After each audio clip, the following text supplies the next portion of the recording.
बंगाल में चुनाव लगातार जारी है। पांचवें दौर के चुनाव के बाद अब छठे चरण के लिए प्रचार लगातार चल रहा है। अमित शाह बंगाल में हैं और गृहमंत्री से खास बात की है बंगाल चुनाव से ठीक पहले हमारे संवाददाता रविंद्र कुमार ने। हमारे साथ बातचीत करने के लिए हैं केंद्रीय गृह मंत्री अमित शाह जी। नवंबर से अब तक बीजेपी या आप अमित शाह की नजर में बंगाल कितना ममता से दूर और बीजेपी के करीब हुई?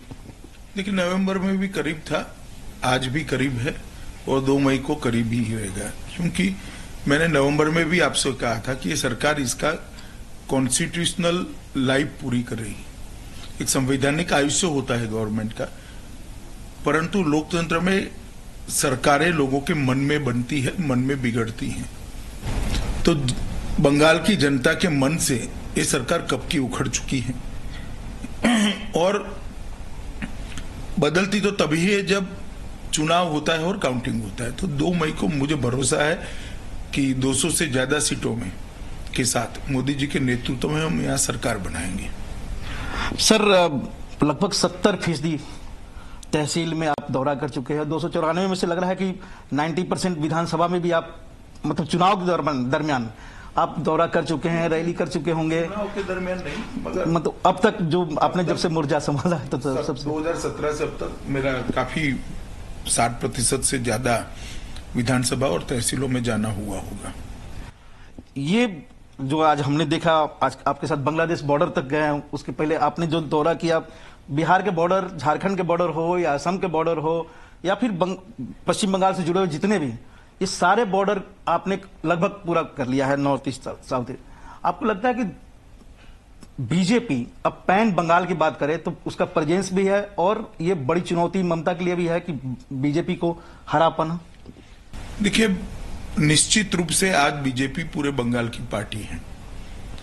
लोकसभा चुनाव का आप एनालिसिस करेंगे तो आपको लगेगा कि सिर्फ नॉर्थ बंगाल में बीजेपी थी या तो कुछ और सेगमेंट में बीजेपी थी, नदिया वगैरह में। परंतु आपने ये नहीं देखा कि जो बेस वोट होता है वो हमारा हर सीट पर बना हुआ था। जब एक बार बेस वोट बनता है, नींव बनती है, तो उस पर इमारत बनाना बहुत सरल है। और हमारा सबसे बड़ा प्लस पॉइंट है कि मोदी जी की लोकप्रियता यहाँ पर बहुत बड़ी है। बंगाल की जनता मोदी जी को बिल्कुल भरोसे के साथ, विश्वास के साथ ऐसा मानती है कि बंगाल को मोदी जी परिवर्तित कर सकते हैं। तो अब हमारे लिए मोदी जी की लोकप्रियता और जो ममता सरकार के प्रति गुस्सा है, ये दोनों का कॉम्बिनेशन मिलाकर भाजपा के लिए काफी अनुकूल जमीन यहाँ पर बनी है। इसलिए हम अच्छे परिणामों के साथ जीतेंगे। सर, आपने मोदी जी की लोकप्रियता और एंटी ममता के खिलाफ गुस्सा हुआ। ममता बनर्जी के ही कई सलाहकार और उनके जानने वाले करीबी लोग वो कहते हैं इन दोनों में और कुछ ऐड भी किए हैं कि आपकी रणनीति और पोलराइजेशन की बात कही है कि ये ऐसा हुआ है कि जिसके कारण से ममता बनर्जी को बहुत मुश्किल होगी, बीजेपी को काफी एज है। देखिए, पोलराइजेशन हम नहीं कर सकते। पोलराइजेशन का कारण अगर सत्ता में रही हुई पार्टी नहीं देती है तो कभी विपक्ष पोलराइजेशन नहीं कर सकता। मगर जब आप तुष्टीकरण करोगे, बहुत बड़े एक वर्ग को ऐसा फील होगा कि हम सेकंड ग्रेड सिटीजन हैं, तो निश्चित रूप से पोलराइजेशन होगा। आपने राइट हैंड साइड का पोलराइजेशन करने का प्रयास किया तो left hand side automatic polarise हो जाती है। और ये बंगाल में यही हुआ है। आप दुर्गा पूजा पर प्रतिबंध रख दोगे, आप बंगाली भाषा की जगह उर्दू मीडियम करने की शुरुआत कर दोगे, आप सरस्वती पूजा कुछ स्कूल में नहीं हो सकती है, इस प्रकार की परमिशन नहीं दोगे, तो फिर निश्चित रूप से लोगों की कुंठा बढ़ेगी और जब चुनाव आता है कुंठा प्रकट होती है। सर, ममता बनर्जी पहले सीआईएसएफ जो पारामिलिट्री फोर्सेस जिन्होंने जो एक ऐसे हालात बने थे, 4 लोगों की वहां पर मौत हुई थी, उस पर एक ऑडियो वीडियो भी आ रहा है, ऑडियो जिसमें ममता बनर्जी कह रही है कि उसको लाशों को रखो, उसका इस्तेमाल किया जाएगा, इस तरह की बातें आ रही है। आपको लगा कि बहुत डिस्परेट अटेम्प्ट है ममता बनर्जी के लिए? अगर ये टैप जो आया है उसमें से 2 चीजें बड़ी गंभीर है देश के सार्वजनिक जीवन के लिए। इसमें स्पष्ट रूप से ममता जी किसी इनके कार्यकर्ता से कहती हैं कि अभी लाशों का अंतिम संस्कार मत करना, मैं कल जुलूस लेकर निकलूंगी। मुझे लगता है चुनाव आयोग ने ठीक ही किया कि किसी नेता को जाने पर वहां पर पाबंदी लगाई। और दूसरा ये भी आता है कि एफआईआर अभी मत लिखवाना, वकील की सलाह ले लो।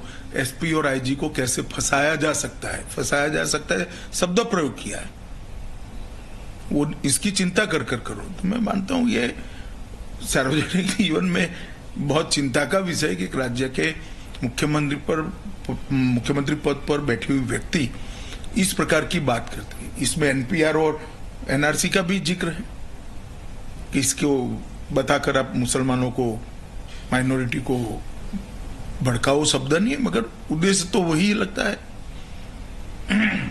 ममता बनर्जी सीएम है, किसी भी घटना के बोलती है कि सीआईडी से जांच कर लेंगे, हमारी सरकार आएगी। तो अब इस पर आईजी जगह भी बोल रहे हैं और ऑडियो में भी आ रहा है कि आईजी एसपी सबको, तो एक आपको नहीं लगता चुनाव तो आते रहते हैं जाते रहते हैं, आप लोग हमेशा बोलते हैं प्रधानमंत्री जी हो या आप कि सियासत स्वच्छ होना चाहिए, ममता बनर्जी लग रहा है कि उन सब चीज को भूल गई है जो 2011 में कर आई थी।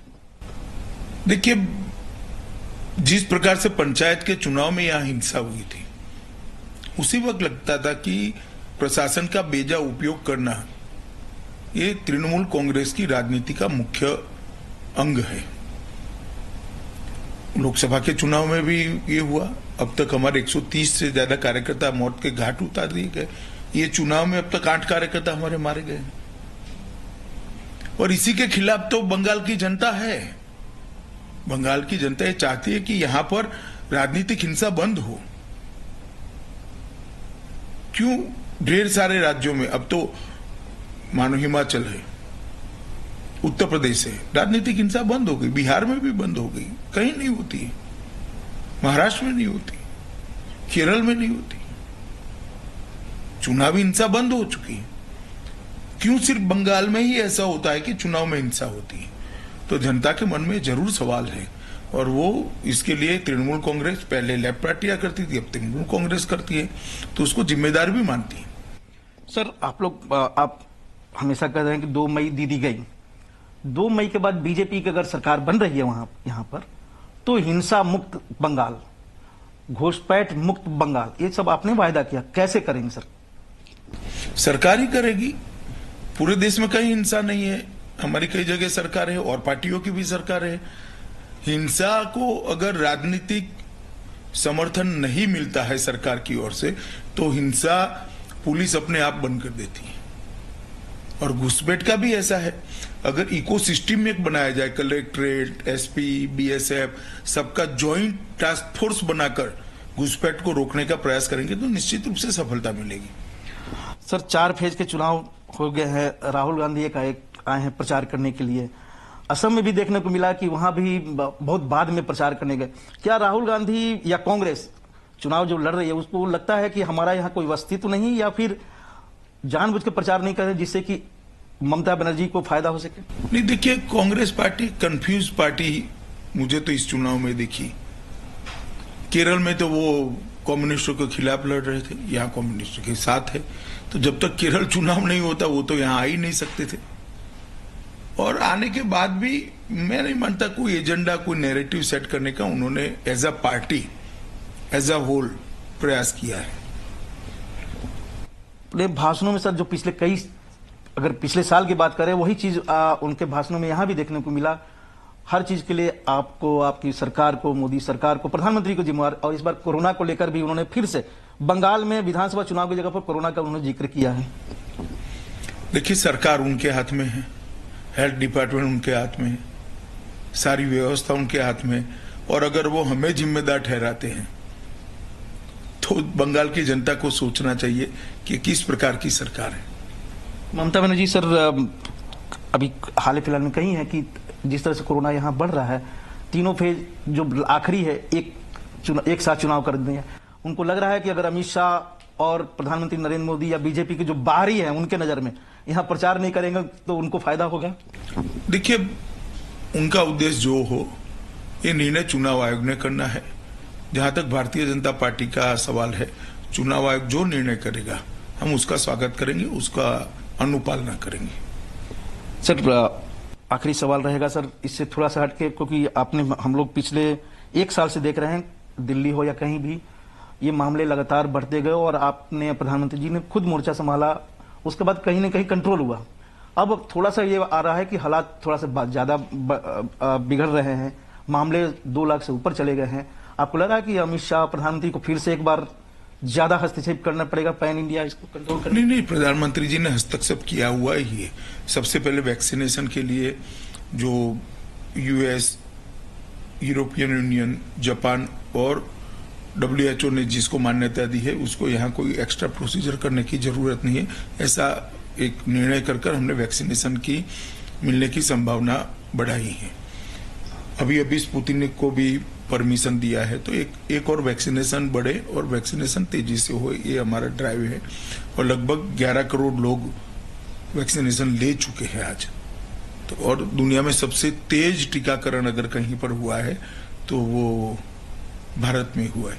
दवाइयों की उपलब्धता, वेंटिलेटर की उपलब्धता और दवाइयों के निर्यात पर रोक, ढेर सारे कदम प्रधानमंत्री जी ने उठाए हैं। सभी मुख्यमंत्रियों के साथ वीडियो कॉन्फ्रेंस करी है, सभी गवर्नर्स के साथ करी है। गवर्नर्स के साथ वीडियो कॉन्फ्रेंस कर red cross, NCC, NSS, scout और सारे NGO को इसके अंदर जन जागृति के लिए जोड़ना, सहायता के लिए जोड़ना, इस प्रकार के भी कदम उठाए गए। मैं मानता हूं प्रधानमंत्री जी ने शुरू से, जब से कोरोना का संकट देश पर आया, तब से जिस प्रकार से नेतृत्व कराई, इसके कारण हमारा बहुत कम हानि हुआ है।